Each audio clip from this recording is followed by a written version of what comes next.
Olá, sejam muito bem-vindos ao podcast do Cardiologia na Prática, onde a gente vai sempre trazer conteúdos da cardiologia de forma prática e acessível para você aplicar no seu dia a dia. E hoje a gente vai começar o nosso primeiro podcast com um quadro super especial. Pacientes que marcam. E eu não poderia começar esse quadro com outra história, senão a história do nosso convidado de hoje. O nosso convidado de hoje, ele fez faculdade no Mato Grosso, na Federal do Mato Grosso, fez clínica na USP, depois fez cardiologia no INCOL e depois ele fez ecocardiograma no Dante Pazzanese, que foi onde a gente se conheceu. Seja muito bem-vindo, doutor Bruno Coelho. Muito obrigado. Nosso primeiro podcast Cardiologia na Prática, primeiro episódio, né? E a história é comigo, que é uma história que você já conhece muito, né? Sem dúvida, mas é uma história super especial. Fica até o final que você vai entender por quê. Como é que foi? Vamos começar do começo? Vamos. Para eles entenderem tudo? Vamos. Ó, você fez faculdade no Mato Grosso. Isso. Como que você veio para cá? Eu vou contar minha história agora. Boa. Emocionante.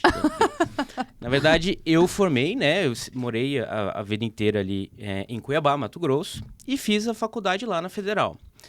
Terminei em 2010, fui pro Exército, né? E eu tinha passado na residência da minha faculdade, que era o Hospital Júlio Miller. Para quem o pessoal aí de Cuiabá, manda um salve aí.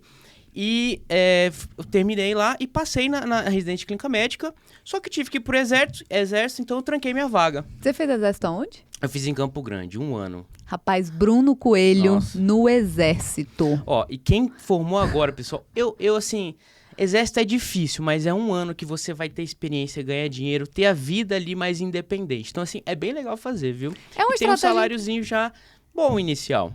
É uma estratégia interessante para quem quer também fazer aquele pé de meia, né, pra Com certeza. Antes de ir pra residência. Pô, tem amigos meus que juntaram muito dinheiro.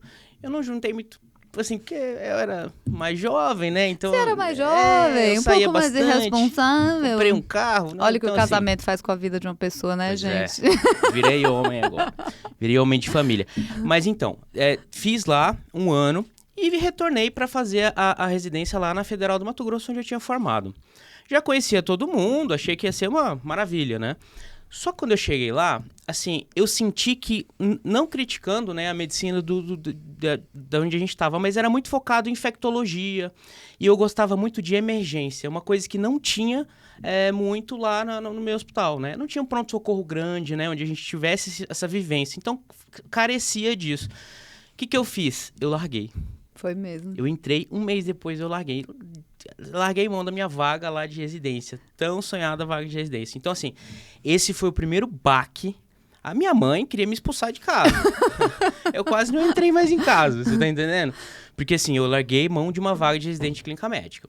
Mas olha como isso é importante, né? Olha essa visão que você teve de futuro, né? Sim. De olhar e falar assim, cara... Porque, gente, assim, ele passou na residência de clínica do hospital da Federal do estado dele. Então, assim, era uma residência excelente, muito renomada.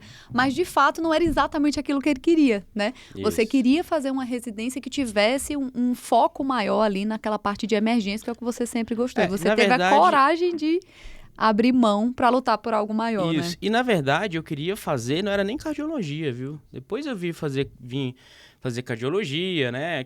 Mas a gente vai chegar nessa parte. Mas, assim, eu queria fazer emergência e não tinha essa residência na época. Entendi. Não tinha. Acho que tinha no Rio Grande do Sul, eu acho. Mas, assim, porque eu gostava muito. Então, o que eu fiz? Decidi largar.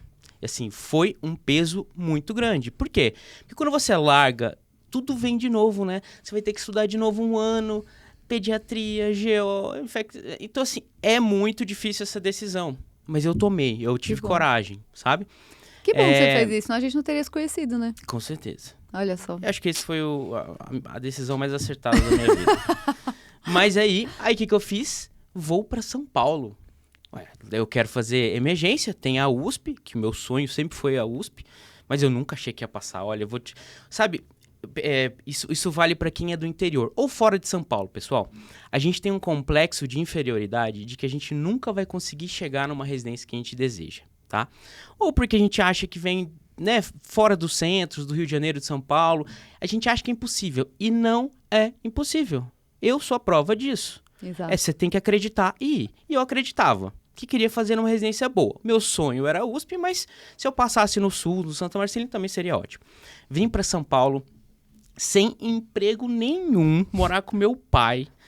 Sabe, pessoal, isso assim, no começo foi difícil. Eu tive até depressão, assim, vou falar uma coisa meio até que assim, emociona, porque eu tive depressão, assim, ansiedade, Mas aí um dia eu falei, vou arranjar um emprego aqui. Não conheço absolutamente ninguém. Como eu vou fazer isso? Não tinha Instagram na época, era Facebook, mas assim, não tinha essa coisa que a gente tem hoje, todo esse respaldo de internet, né? O que eu fiz? Eu olhei nos sites de emprego e eu coloquei, procura-se emprego de médico em São Paulo. Você acredita? Eu acho isso sensacional, gente, porque assim, isso é uma grande preocupação que a gente tem quando a gente se forma, né? Tipo, aonde que eu vou trabalhar, né? Principalmente a gente que não tinha, né, médico próximo ali na família. Eu também sou a primeira médica da minha família, então eu ficava assim, cara, onde que eu vou trabalhar? Normalmente, posto de saúde é mais assim, alguém da família que consegue, né? Acaba sendo muitas vezes um cargo, muitas vezes por indicação, né? Então é uma coisa mais complicada. Eu falava, cara, então assim, vamos tentar conseguir plantão. Uhum. E aí, na minha época, foi justamente, eu fiz o concurso da UPA para poder conseguir dar os meus primeiros plantões. Então, quando você me contou isso, eu falei assim, cara, ele botou no Google. Gente, para você ver, assim, quando a pessoa quer uma coisa, entendeu? É que assim, São Paulo não tinha concurso, São Paulo é gigantesco, você tinha que arranjar emprego também, tudo caro aqui, né? Eu morava com meu pai na época e assim, você precisava de dinheiro, tinha um carro para sustentar, então assim, eu precisava trabalhar, Sim. né? E aí você colocou no não Google tinha e apareceu o quê? Apareceu no Google. Aí apareceu na época, até não é nem propaganda nada, mas assim, a SPDM, que é uma OS, né, de contratação de médicos, que na época era a única e a maior, né? Só tinha essa. Hoje tem um monte, tem bastante vaga de emprego, né? E aí, pessoal, o que eu coloquei? Coloquei meu cadastro e esperei alguém me chamar, entendeu? E aí me ligaram, falou, nós estamos precisando de uma entrevista aqui sua no dia tal, e já vem com todo o seu currículo, a gente vai ter uma análise da nossa equipe para ver se você serve para o cargo de médico. E qual era o cargo? Plantonista de uma AMA. Antigamente, aqui em São Paulo, acho que você chegou depois da época da AMA, né? O que era o AMA? AMA era um pronto atendimento com uma complexidade menor que da UPA. Perfeito. Então, assim, não tinha sala de emergência, sala de reanimação, não tinha nada disso. Era um ambulatóriozão, só que chegava paciente super grave, né? Podia chegar, um pronto atendimento, desde da gripe até o infarto com supra. A gente tinha eletro e raio-x, ponto. Exames laboratoriais, demoravam 6 horas para ficar pronto. Então, esse era o cenário que a gente tinha. E a maioria das AMAs eram em bairros periféricos. Uhum. Então, o primeiro bairro que eu trabalhei chama Taipas, extrema zona oeste. Era, assim, bem periferia mesmo, era lá em cima do morro. Então, assim, passava por algumas comunidades, né, de favelas. Então, assim, foi um impacto. São Paulo eu não conhecia absolutamente nada. Não tinha nem Waze, tá? Nem Waze. Eu tinha um GPS, aqueles que a gente comprava, Garmin, eu acho. Meu Deus. Às vezes ele dava pau, eu tava no meio do bairro lá, não sabia nem como voltar. Misericórdia. Então, assim, foi esse cenário catastrófico que eu comecei aqui minha vida em São Paulo, né? O salário era bom, mas assim, trabalhava demais. Eu tinha que fazer 3 a 4 plantões por semana de 12 horas. Então era muito cansativo, né? Perfeito. E assim, então foi justamente no AMA, né, que aconteceu essa história, gente, que a gente vai começar a contar agora para vocês, que foi uma das histórias que mais te marcou e me marcou, e por isso que foi a história escolhida para a gente começar o nosso quadro de hoje.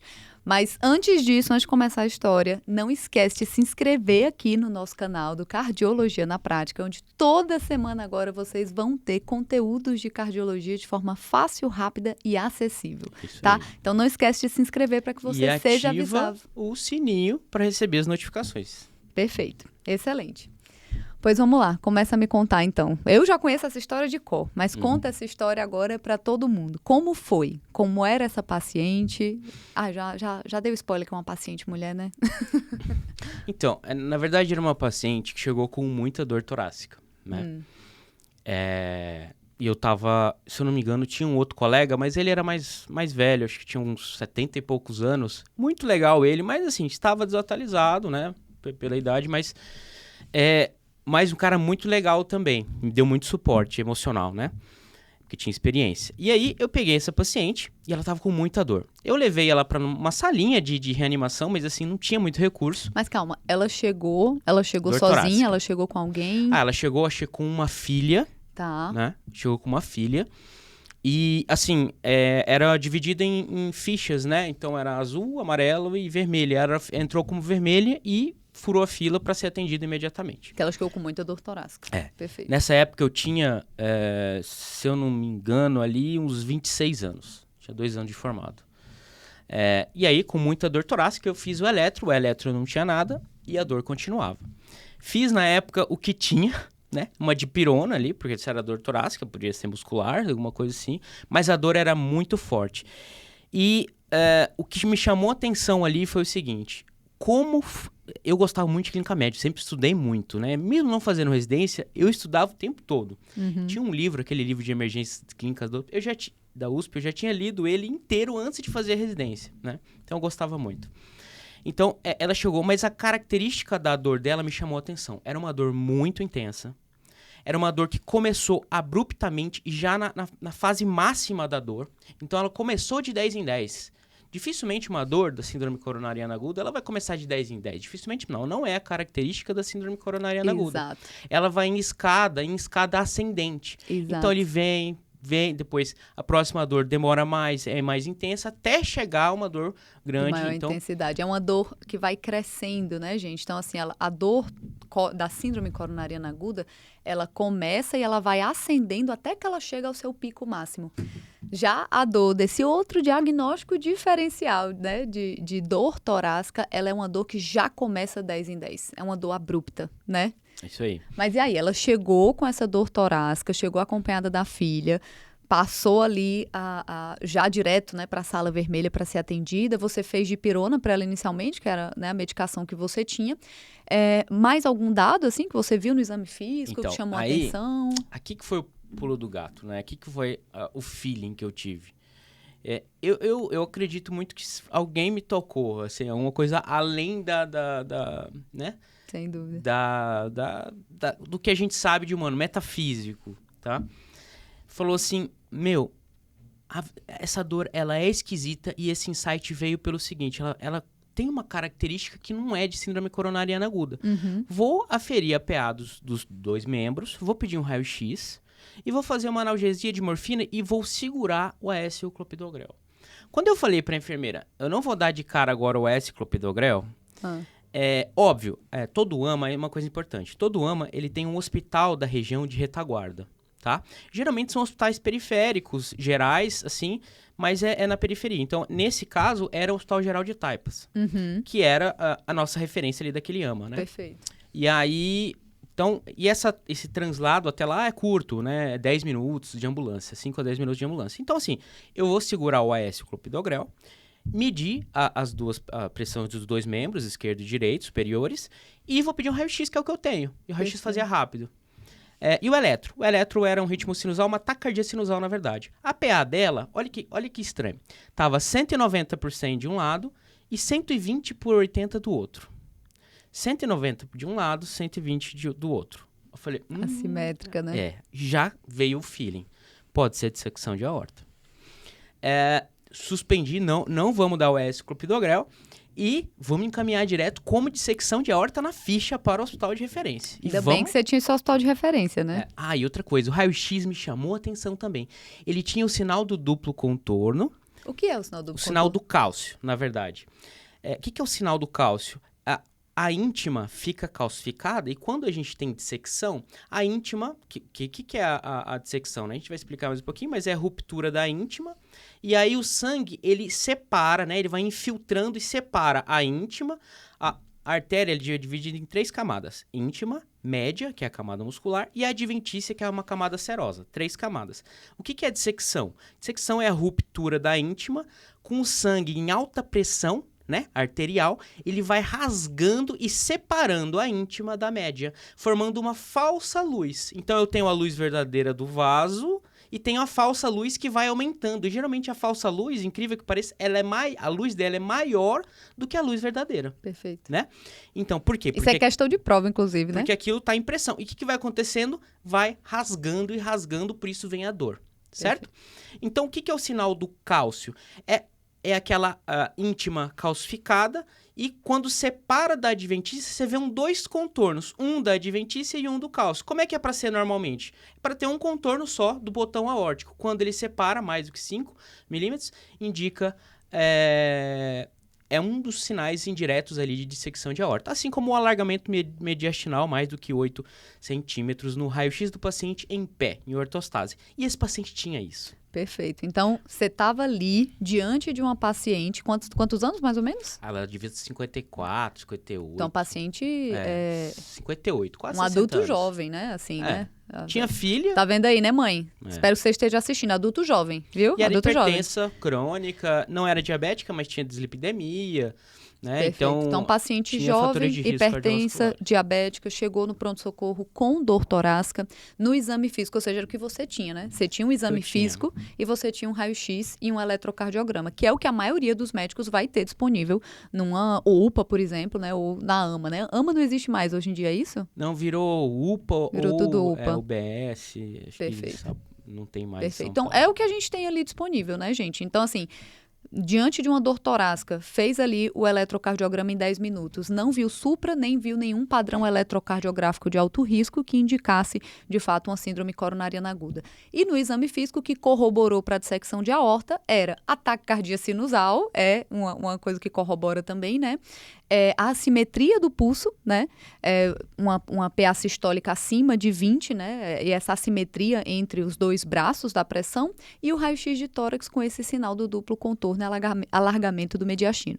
Beleza, então você estava diante disso aí. O que você tinha ali na UPA para começar a tratar, estabilizar essa paciente até que você pudesse encaminhar ela para o hospital, então, de referência ali da sua AMA? Isso. O que você tinha? Na verdade, a gente não tinha droga vasoativa porque não tinha bomba de infusão, tá?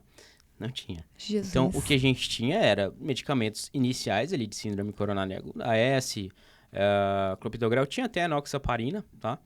E esses eram os recursos que a gente tinha. E outros era captopril, né? E clonidina, acho que não tinha hidralazina, para baixar ali a pressão. Por quê? Porque a ideia do AMA era encaminhar para o hospital de referência, né? Não era para o paciente ficar numa internação breve. Não era essa... Era um pronto atendimento. Né? Por isso não tinha nada disso. Então, antes da gente seguir para o final da história, vamos aproveitar e falar um pouquinho, então, do manejo ideal da dissecção de aorta do pronto-socorro, né? Pronto, Então, o que você tem que fazer quando o paciente chegou e você teve aquela suspeita inicial de dissecção de aorta, né? Porque a gente sabe que muitos desses pacientes, eles vão chegar no pronto atendimento. E lá você não vai ter uma angiotomografia de aorta, né? Para dar o diagnóstico, ou um ecocardiograma ali à beira-leito que possa identificar, de fato, ali uma dissecção de aorta. Então, muitas vezes você vai tratar de forma empírica. Então, você está na UPA, o paciente chegou com suspeita de dissecção de aorta. O que você não deve fazer? Você já falou um pouco sobre isso. E o que você deve fazer para manejar esse paciente? Eu digo que, assim, a primeira coisa, é um diagnóstico muito difícil. Sim. Por quê? Porque os dados que a gente tem é o dado de dor torácica. Se ela é intensa ou não, vale do médico tirar... Porque, assim, dor torácica... Olha como dor torácica é uma coisa incrível, né? Pode ser qualquer coisa. Pode ser desde transtorno psicogênico, né? De ansiedade generalizada. Pode ser uma pericardite, uma costocondrite.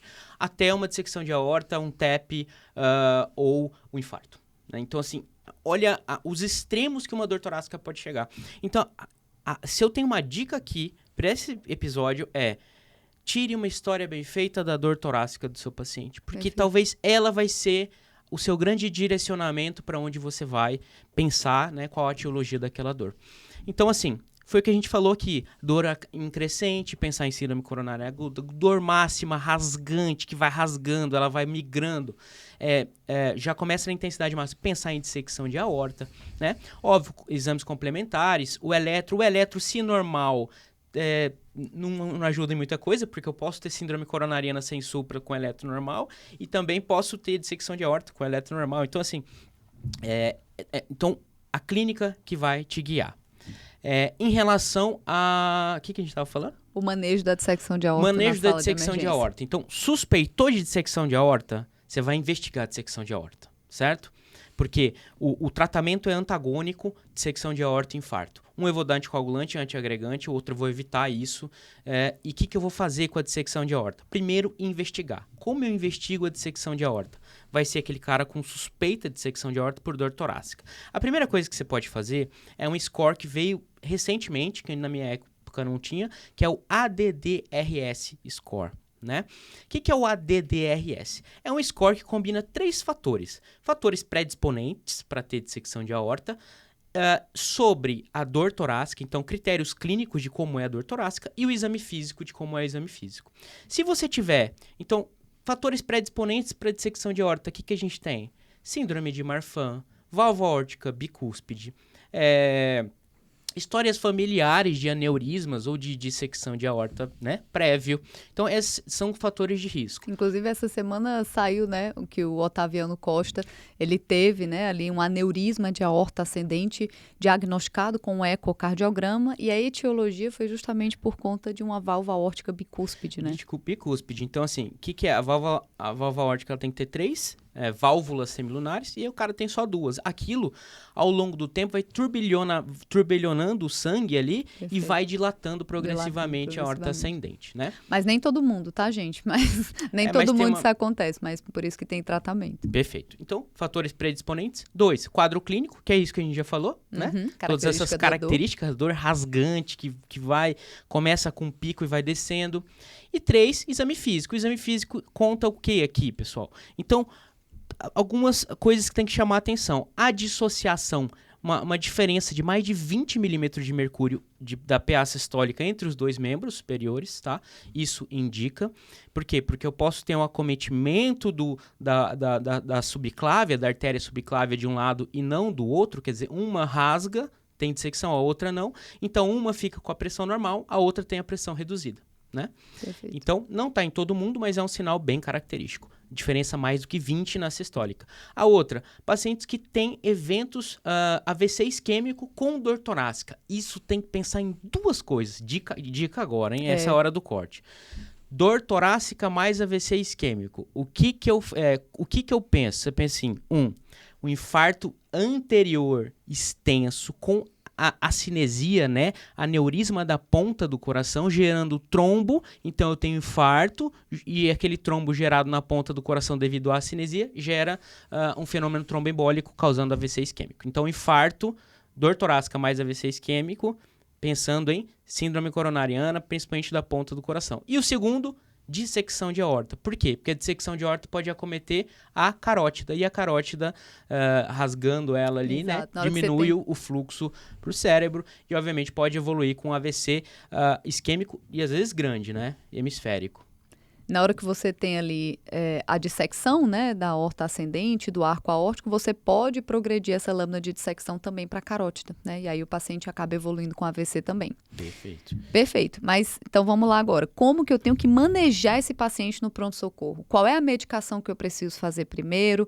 Qual é a medicação que eu devo evitar de fazer nesse tipo de paciente? Como que eu manejo no pronto-socorro esse cara? Beleza.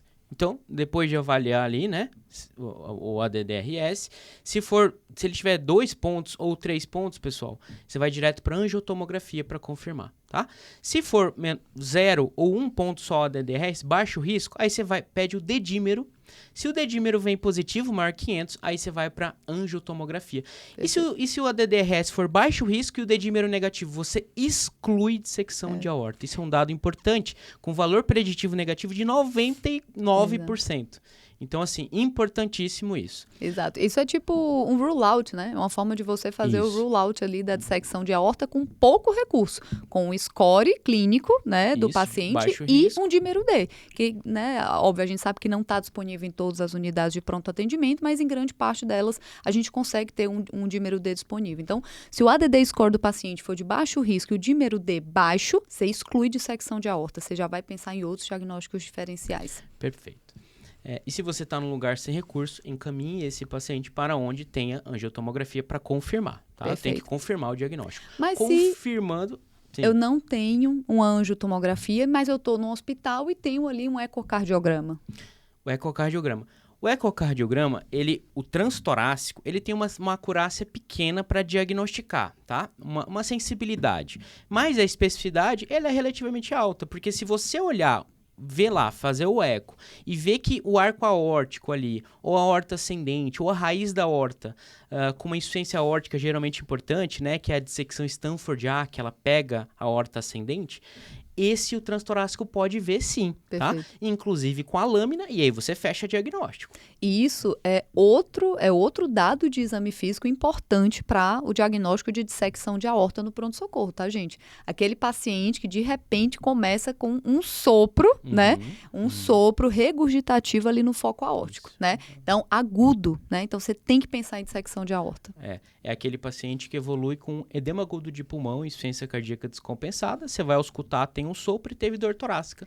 Sempre pensar em dissecção. E por que o cara faz um edema agudo de pulmão por conta de uma dissecção de aorta? Gente, vocês estão vendo o nível da profundidade que a gente foi na discussão aqui, viu? E olha que esse não é o momento mais importante do podcast. Ainda teremos um grande plot twist dessa história de um médico recém-formado que salvou a vida de uma paciente. Então fica até o final. É isso aí. Mas por que um paciente com um diagnóstico de dissecção de aorta vai ter um edema agudo de pulmão? Por quê? Qual a fisiopatologia disso? Então, nas dissecções tipo A de Stanford, que é uma classificação, que pega a aorta ascendente, ele pode pegar... O que é a aorta ascendente? É onde nasce da válvula aórtica, raiz da aorta e a aorta ascendente, que vai até o tronco braquiocefálico, né? Perfeito. Essa partezinha é chamada de aorta ascendente. Se ela tiver em acometimento, a gente chama de Stanford A. Gravíssimo, mortalidade muito alta. O tratamento definitivo, cirurgia imediata, tá bom? Se ele pega ali a válvula aórtica, ele pode rasgar a válvula aórtica, gerando uma insuficiência aórtica. E essa insuficiência aórtica, pessoal... O que é insuficiência aórtica?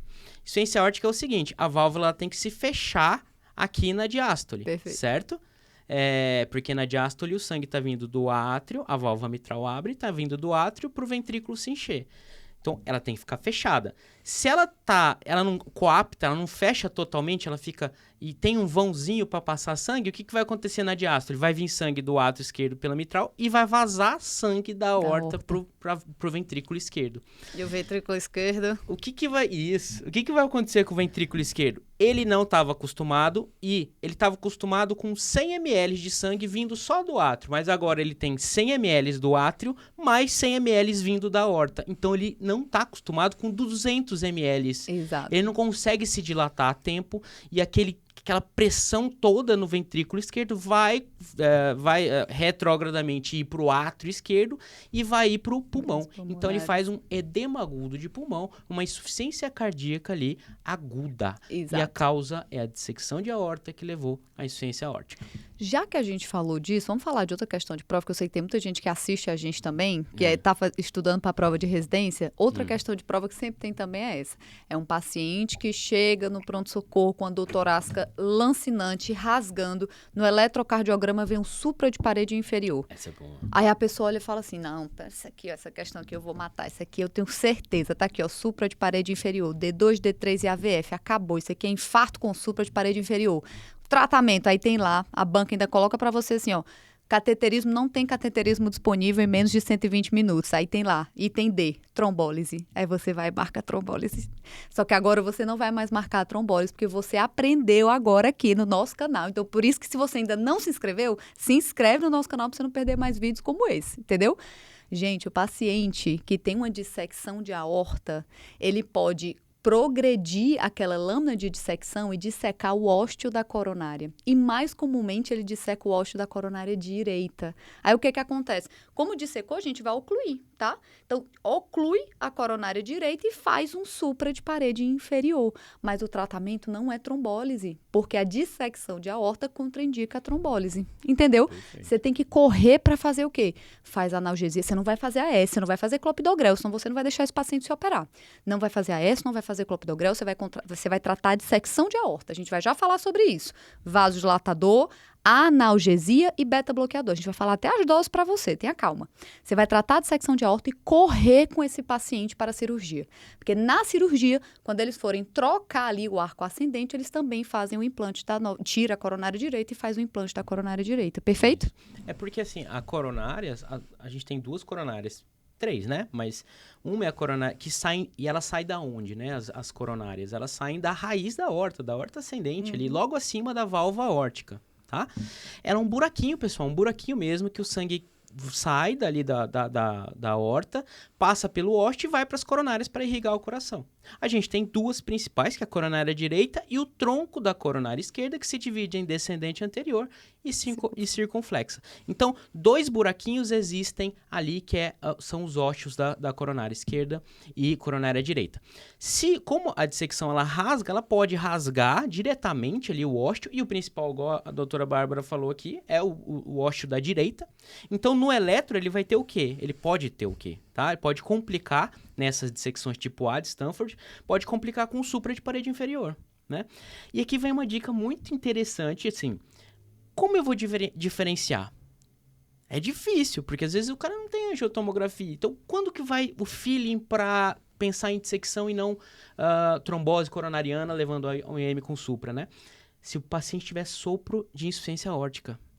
Então, você faz o eco e vê um sopro ali, ou vê diretamente a dissecção, óbvio. Mas tem um sopro de dissecção de aorta. E outro, edema agudo de pulmão, porque se ele evoluiu dissecou a coronária, provavelmente ele tem também uma insuficiência aórtica aguda, que evoluiu com edema agudo de pulmão. E o que é o mais comum do IAM com supra de parede inferior? Real, IAM com supra. É ele evoluir, comprometeu o ventrículo direito e evoluir com hipotensão e com pulmão limpo. Né? Então, essas diferenças falam a favor também.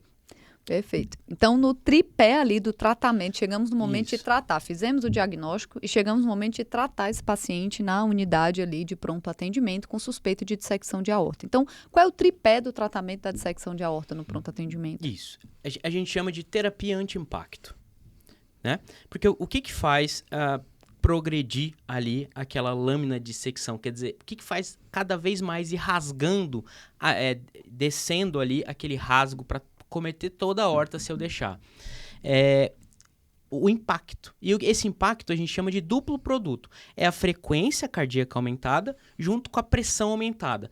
Pensa, a pressão indica a pressão que vai batendo ali na parede da aorta. E a frequência é quanto mais tempo bate aquela pressão de sangue por minuto. Então, o que eu tenho que fazer? Eu tenho que baixar o duplo produto.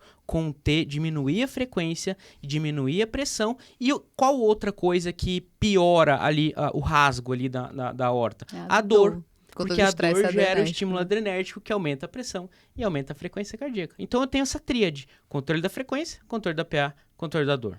Perfeito. E o que eu trato primeiro? Porque tem sempre essa questão, né? Os alunos me perguntam muito isso. Primeiro eu vou tratar a frequência cardíaca do paciente, eu vou fazer o beta-bloqueador, ou primeiro eu trato a pressão que está muito alta, doutora? Qual a medicação que eu faço primeiro? Fala para eles. Primeiro a gente tem que fazer, isso é muito importante o que você falou, tem uma ordem para fazer, tá? Primeiro a gente faz beta-bloqueador. Por quê? Porque o beta-bloqueador, quando a gente começa já diretamente com o Nipride, ou labetalol, para baixar a pressão, o que pode acontecer? Eu posso baixar a pressão, o Nipride é um vasodilatador arterial, e essa vasodilatação arterial que pode causar o quê? Uma taquicardia reflexa. Então, eu estou baixando a pressão, mas também reflexamente pode acontecer um aumento da frequência cardíaca. Então, não é bom. Então, o que eu faço primeiro? Controlo, protejo a frequência cardíaca baixa. Quanto? Em torno de 50 a 60 de frequência. E aí eu entro com um vasodilatador, um antihipertensivo endovenoso, né? Parenteral, que a maioria dos serviços temos o Nipride, nitroprussiato de sódio, tá? Perfeito. Como é que eu faço ele? Uma ampola, a ampola ele já vem com a diluição de 2 ml, então é uma ampola para 248. Pode fazer em soro fisiológico, em soro glicosado? Pode, não tem diferença. Então. Outra coisa que sempre me perguntam, precisa de equipo fotossensível, Nipride? Precisa, né? Ele é uma equipe especial, que ele é um equipo, ele é vermelho, laranja. Né? Laranjinha. Ele é um equipo laranjado, porque ele é fotossensível. Aquele equipo ele não deixa que a luz degrade ali a substância. E qual é o alvo de pressão? PA sistólica abaixo de 120, tá, gente? Então, assim, vejam, quando a gente está ali com suspeita de dissecção de aorta, gente, é uma emergência hipertensiva. Então, você precisa assim, estabilizar o paciente e encaminhar o mais rápido possível para a cirurgia num hospital de referência, tá bom? É a chance que ele tem. A cada hora que você deixa o paciente ali no seu pronto atendimento, você está aumentando exponencialmente a mortalidade dele, tá certo? Então, assim, é estabilizar o paciente e encaminhar para tratamento definitivo. Mas como que você vai fazer isso? Você vai pedir tudo ao mesmo tempo. É só a ordem de administração que você tem que priorizar o beta-bloqueador. Então, você já vai falar com a enfermeira, que com certeza já está ligada nisso tudo e já está preparando. Ela já vai, você fala, olha, preciso que você prepare uma diluição de nipride para mim. Já pega o metoprolol, vai fazer 5 miligramas endovenoso lentinho, tá certo? Você faz os primeiros 5 miligramas lento para o paciente não fazer hipotensão abrupta também. Então, faz ali lento, olha a frequência cardíaca. O paciente ainda está com a frequência cardíaca de 100, doutora. Faz mais 5 miligramas lentinho, com a dose máxima de 15 miligramas. Perfeito? E depois, na sequência, baixou um pouquinho ali a frequência cardíaca, ou seja, os receptores já estão um pouco mais beta bloqueados, aí você pode já começar o nipride do paciente. Começa ali inicialmente 2 ml hora e vai titulando até chegar numa PA sistólica abaixo de 120. Perfeito. Além disso, fazer a morfina para o tratamento da dor do paciente, né? Então, você faz ali, pode fazer ali 2 miligramas e vai fazendo 2 miligramas, 2 miligramas. Cuidado para não sedar muito o paciente, mas é importante, né, por conta do estresse adrenérgico, para não piorar ainda mais a lâmina de dissecção. Estabilizamos o paciente, vamos encaminhar para a cirurgia, que é o tratamento definitivo. Ai, Bárbara, eu coloco o paciente, então, no cross, aqui em São Paulo é o cross. Na regulação, né? Coloco o paciente na regulação e espero a vaga? Não, você não vai fazer isso, porque senão esse paciente não vai ser transferido a tempo. Lembra que eu falei para vocês? Quanto mais tempo ele ficar ali na unidade, maior a mortalidade desse paciente. Então, você vai ligar para o SAMU 192, né? E vai imediatamente transferir esse paciente para o hospital de referência. Então, gente, é importante que vocês saibam qual é o hospital de referência para onde você tem que drenar um paciente desse, porque não é todo hospital que opera dissecção de aorta. Aqui em São Paulo, quem que opera dissecção de aorta? INCOL, Dante? Assim, dos públicos, né? Acho que é o que está na regulação, é o que tem disponível de hospital aqui em São Paulo. Perfeito. Isso é um dado importante, porque não adianta você encaminhar esse paciente, ele vai precisar de cirurgia, tá, pessoal? Stanford A é igual cirurgia imediata. Exato. Cirurgia de urgência. Poucas vezes na cardiologia a gente faz uma cirurgia de urgência, quer dizer que o cara tem que estar em 1 hora ali operando, tá? Porque a mortalidade é altíssima. Exato. Então, Stanford A é cirurgia de urgência. E o Stanford B, que é... O que é o Stanford B? É depois da subclave esquerda, né? Então, ele não pega essa parte inicial da aorta ascendente, não pega ascendente, começa na subclave esquerda e desce. Só descendente. Isso, pega a descendente torácica e pode chegar até a abdominal e às vezes pode chegar até a ilíaca e femoral, tá? Pode descer até para baixo. Na tipo B, não é cirurgia imediata o tratamento. O tratamento é conservador, é medicamentoso. É fazer a terapia anti-impacto, que a gente já falou, transicionar tudo isso para a via oral, certo? Perfeito. Associar estatina e ECA e observar esse paciente. Exato. Sim. Mas... Pode falar. Em alguns cenários, né, se o paciente tiver alguns cenários, né, de pior prognóstico, por exemplo, se ali na aorta descendente ele ocluiu uma artéria renal, acabou, meu amigo. Esse paciente vai precisar de um tratamento de emergência também, tá? Que na maioria das vezes é endovascular. Então, nesse cenário, Stanford B, quem é que você vai chamar? É o vascular. Stanford A é o cirurgião cardíaco, tá? Tem muita gente que não sabe disso. Que, o paciente teve uma dissecção de aorta, eu vou transferir para o vascular. O vascular não opera dissecção de aorta ascendente. Quem opera dissecção de aorta ascendente é o cirurgião cardíaco. Perfeito. Na grande maioria às vezes eles podem entrar junto no mesmo procedimento, porque começou a dissecção na aorta ascendente, então o cirurgião cardíaco vai ficar com a aorta ascendente e a torácica ali para baixo, o vascular, né? Exato. Perfeito. Então, quando a gente pensa ali em fazer uma intervenção cirúrgica ou hemodinâmica ali, por hemodinâmica, na dissecção tipo B. Então, quando o paciente ele tem isquemia de órgãos, então isquemiou o fígado, isquemiou o rim, né? O paciente começou a evoluir com piora da função renal, hipertensão refratária, justamente pela isquemia renal, vai perder o rim também. Então, essas são as indicações, fenômenos isquêmicos. Quais outras? A expansão, tá crescendo rápido demais. 3, dor refratária. Essa eu acho que é uma das principais. Paciente com dor refratária, dor também tem indicação cirúrgica. Cirúrgica ou TIVAR, né? Que é o stent que a gente coloca ali na aorta descendente, torácica ou abdominal. Mas a gente estava falando do que era do tratamento, né? Então, A, cirúrgico. B, na maioria das vezes, conservador. Na grande maioria dos estados do Brasil, a gente tem um hospital de referência que não opera esse tipo de coisa e tem um hospital de capital que geralmente opera. Então, isso é vaga zero, tá, pessoal? Pronto. Então, você vai botar o paciente na ambulância e vai para o hospital. Em São Paulo, a gente tem a regulação do CROSS. Então, muito cuidado, porque quando você está ali, em São Paulo, por exemplo, você está no UPA, você vai ter que mandar para um hospital, que é referência sua, daquele UPA, e esse hospital, ele é encarregado de colocar no CROSS e geralmente sai rápido para um desses dois hospitais, ou o INCOR ou o Dante Pazzanese. Perfeito. Então, agora que a gente já falou de todo o tratamento da dissecção de aorta, vamos trazer o plot twist da história, né? Então, a gente teve conhecimento e agora a parte emocional. Vamos. Né? Que é quase uma... Pra mim é a melhor parte. Aí me conta, então você estabilizou lá a paciente e você encaminhou para o hospital de referência lá do seu AMA. E aí? Isso. E aí, pessoal, a paciente chegou com dor, né? Eu acompanhei ela todo o trajeto da ambulância, fui até o hospital para passar o caso para a médica plantonista desse hospital de referência. E ela olhou para mim, eu era jovem, tá, pessoal? Eu era muito, assim, cara de jovem mesmo, né? Isso... Eu acho que diminui um pouco a credibilidade, assim, né? Não sei. As pessoas não conhecem, né? Ver a cara de jovem. E eu falei, olha, com toda humildade, né?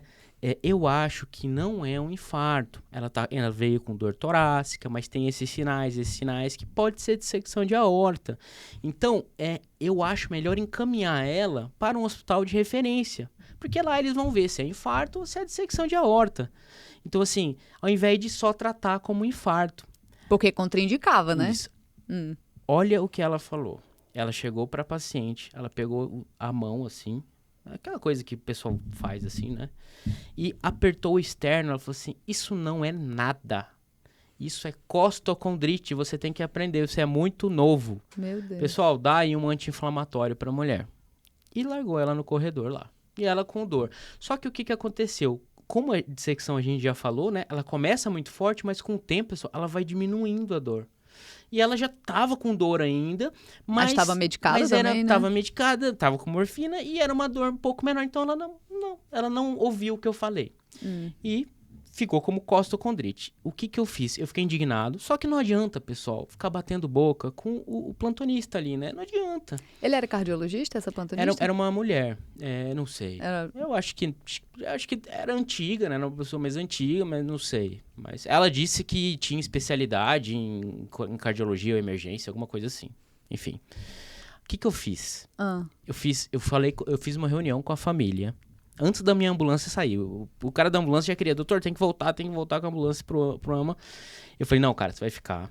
Eu vou fazer uma reunião rápida aqui com todas as famílias. Pedi pra chamar mais uns 2 irmãos que faltavam. Eles moravam ali perto. Falei, vem aqui. Eu acho que a sua mãe tá com uma doença muito grave. O cano principal do tórax dela, que gera sangue pra tudo, estourou. Eu acho que é isso. Não posso ter certeza, mas eu acho. Se for isso, ela ficar aqui, infelizmente, a chance de óbito é muito grande, tá? Então, o que eu posso orientar? Eu não posso ir com vocês, mas eu posso orientar de alugar uma ambulância externa, que você tem direito disso, e transferir a sua mãe com toda uma ambulância externa para lá. Vocês têm condições? Aí vai com de vocês. Não, doutor, a gente tem sim, a gente vai se juntar, cada irmão dá alguma coisa... E a gente vai transferir. E eu falei, então pronto. Então você pega essa ambulância e vai no INCOR. Antigamente o INCOR era porta aberta. Mas doutor, como é que eu vou chegar lá? Você vai entrar com a ambulância, liga a sirene e fala que é uma emergência e que ela veio transferida de tal lugar. E, enfim, só falei isso. Eu nunca tinha pisado no INCOR. Cara, eu só sabia que o INCOR, porque eu estudo no livro lá e eu vejo que é o INCOR. Gente. E a paciente chegou lá e eu não sei o que aconteceu no final.